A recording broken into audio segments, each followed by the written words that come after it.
Hello friends, I am सार्थक गुप्ता और आज क्लास 9th का नेचुरल वेजिटेशन और वाइल्ड लाइफ जो आपका चैप्टर 5th है ज्योग्राफी का, आज हम उसके बारे में बात करेंगे।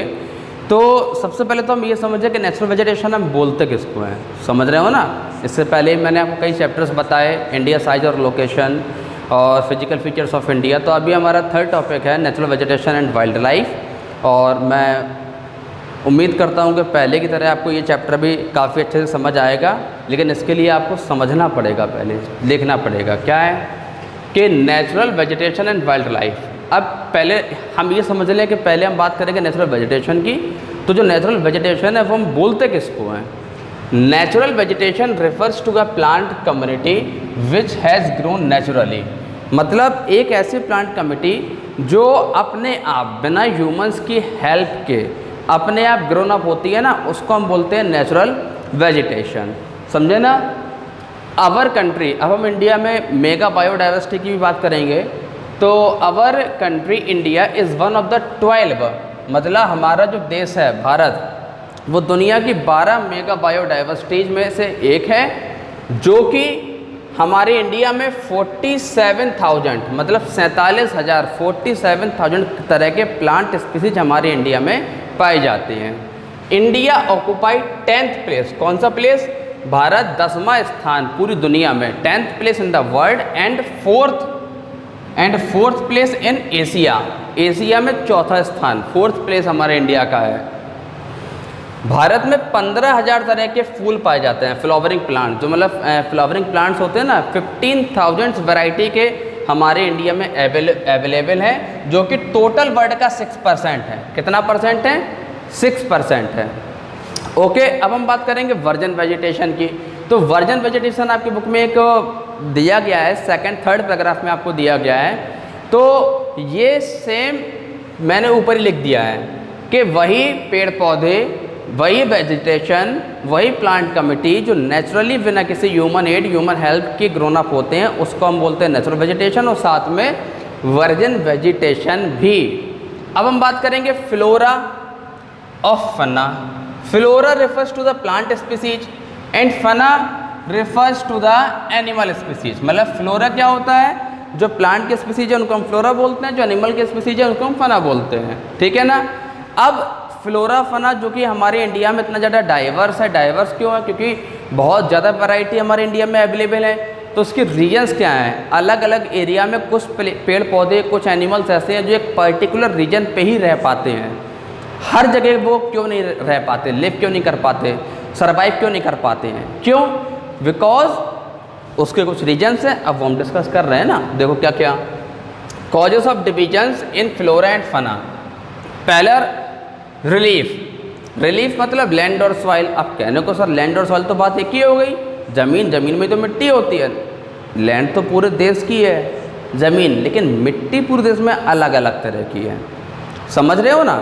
तो सबसे बड़ा फ़र्क पड़ता है ज़मीन, कहीं प्लेन लैंड है, समझ रहे हो ना, कहीं प्लेट्यू रीजन्स भी हैं, कहीं माउंटेन रीजन्स भी हैं। तो अलग अलग डिफरेंट टाइप्स ऑफ लैंड्स हैं ना हमारे इंडिया में। तो उसी के बेस पर ही पेड़ पौधे भी होते हैं और वहाँ एनिमल्स भी होते हैं। कहीं ज़मीन बहुत ज़्यादा फर्टाइल है, एलुवियम सॉइल है। मैंने इसके पहले क्लास 10th का एक टॉपिक पढ़ाया, उसमें वीडियो पड़ा हुआ है, आप उसको देख सकते हो। मैंने टाइप्स ऑफ सॉइल्स के बारे में बताया आपको। ये अगर आप वो टॉपिक देख लोगे तो शायद आपको ये रिलीफ वाला जो पॉइंट है काफ़ी अच्छे से समझ आएगा। वैरायटी ऑफ सॉइल्स हैं, वैरायटी ऑफ लैंड्स हैं। तो जिस लैंड पे जो एनिमल सर्वाइव कर पाता है वो वहाँ पर रहता है।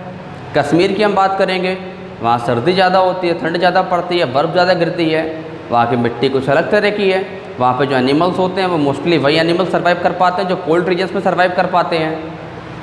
वहाँ पेड़ पौधे देखिए, एप्पल्स होता है, एप्पल्स के अलावा केसर और जो भी ड्राई फ्रूट्स होते हैं वहाँ पर होंगे आपके। हम प्लेन लैंड में रहते हैं, यहाँ पे गेहूँ, चावल, दाल, मसाले, ये सब होता है, अच्छे अमाउंट में होता है। तो ये रीजन के ऊपर डिपेंड करता है। माउंटेनियस रीजन्स में जाएंगे, वहाँ पे टी प्लांट्स होते हैं, कॉफ़ी होती है, रबड़ होती है, समझ रहे हो ना, रेनफॉल भी वहाँ ज़्यादा होती है। तो ये सब कुछ लैंड और सॉइल पे डिपेंड रहता है, जो कि हमारे पूरे देश में एक सा नहीं है, अलग अलग तरह का है। ठीक है ना। दूसरा point climate. Climate, temperature, sunlight और प्रिसिपिटेशन। अब किस पे डिपेंड है? Causes of division in flora and fauna, temperature. जहाँ जैसा टेम्परेचर होगा भाई हर एनिमल हर तरह के टेम्परेचर में सर्वाइव नहीं कर पाएगा। समझ रहे हैं ना? ये तो नॉर्मल सी बात है, पता ही होगा आपको। तो टेम्परेचर भी इस पर बहुत इंपॉर्टेंट बेस रखता है। जैसे कि हम जम्मू एंड कश्मीर चले जाएं, अब वहाँ पे सियाचिन ग्लेशियर्स हैं, कई सारे माउंटेन्स हैं, हिमालय माउंटेन्स रीजन्स हैं, हज़ारों फीट ऊंचाई पर हैं। तो अब जो 900 फीट, हज़ार फीट की जो एवरेज हाइट पर हैं, वहाँ पर क्या जो हमारे यहाँ पे व्हीट राइस होता है क्या पॉसिबल है?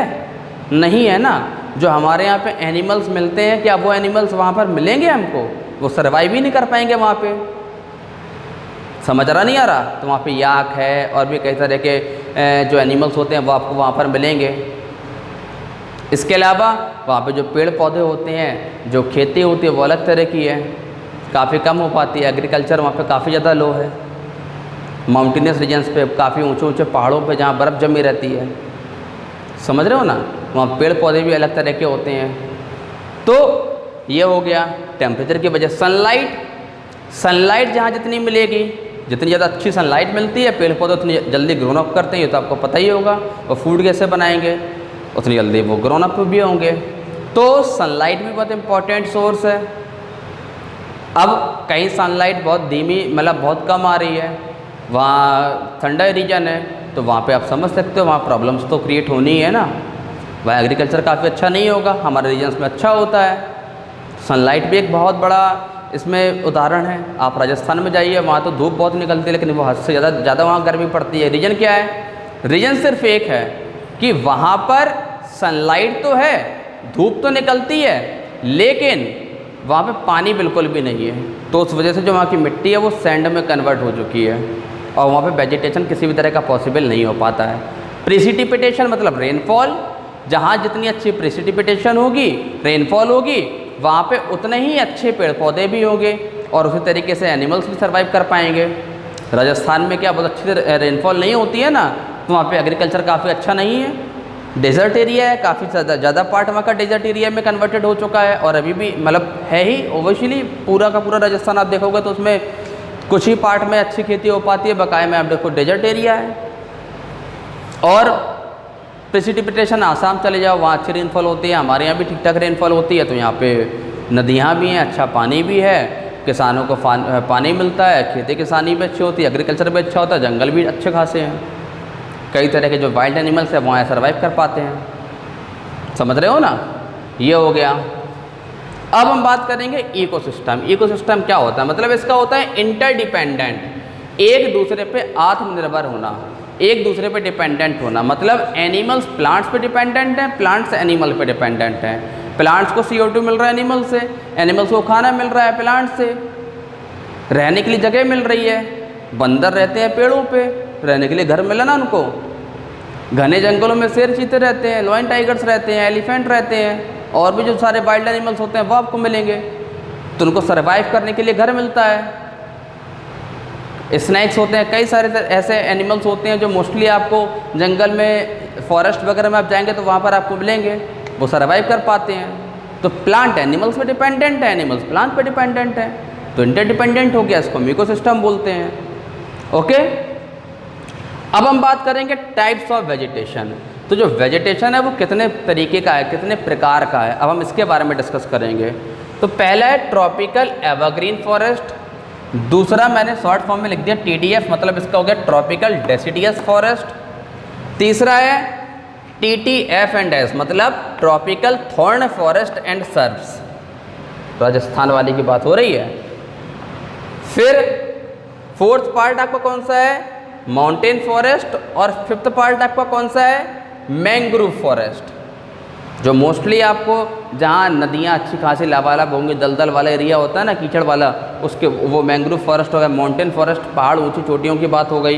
Tropical deciduous forest, tropical evergreen forest, tropical thorn forest and shrubs. अब हम इन सब के बारे में बात करेंगे, लेकिन पहला टॉपिक है हमारा ट्रॉपिकल एवरग्रीन फॉरेस्ट, TEF। मैंने ये शॉर्ट फॉर्म में लिख दिया क्योंकि बोर्ड आप देख रहे हो काफ़ी कंजस्टेड है, चैप्टर आपको बताना होता है तो उसमें कुछ इंपॉर्टेंट पॉइंट जो उसके वो हमको लिखने भी होते हैं।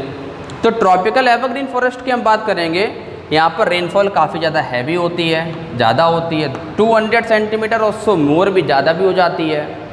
पेड़ों की जो ऊंचाई है वो 60 मीटर और उससे ज़्यादा भी है, 60 मीटर बहुत ज़्यादा ऊंचे हो जाते हैं।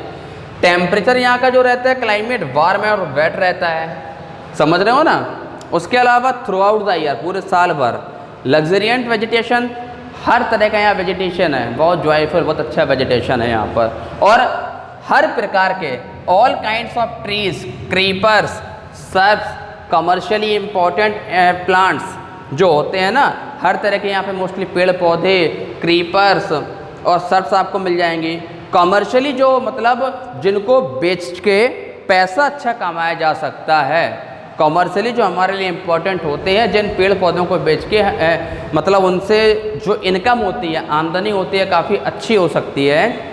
इस तरह के जो कमर्शियली इम्पोर्टेंट पेड़ पौधे होते हैं वो हमको इस प्लेसेस पर ज़रूर मिल जाएंगे, जैसे कि इवोनी, महागौनी, रोजबोट्स, रबर और एसेक्ट्रा, और भी कई सारे होते हैं, समझ रहे हो ना। अब हम बात करेंगे एनिमल्स। यहाँ पे एनिमल्स कैसे आपको मिलेंगे, elephant, monkey, lemur, deer, rhino, bats, birds, scorpions, इस तरह के एनिमल्स आपको यहाँ पर मिलेंगे। और वेस्ट बंगाल में भी ये कहाँ पाए जाते हैं इस तरह के पेड़ पौधे, found in Assam and West Bengal. Assam में भी हैं और वेस्ट बंगाल में भी हैं। और वेस्ट बंगाल वाले रीजन्स में आपको टाइगर्स भी मिलेंगे। तो बंगाल तो वैसे भी टाइगर्स के लिए फेमस है ना, बंगाल टाइगर, समझ रहे हो ना। तो इस तरह के एनिमल्स यहाँ पर आपको मिलेंगे। कमर्शियली इम्पॉर्टेंट जो भी आपके पेड़ पौधे मैंने आपको बता दिए वो आपको मिलेंगे।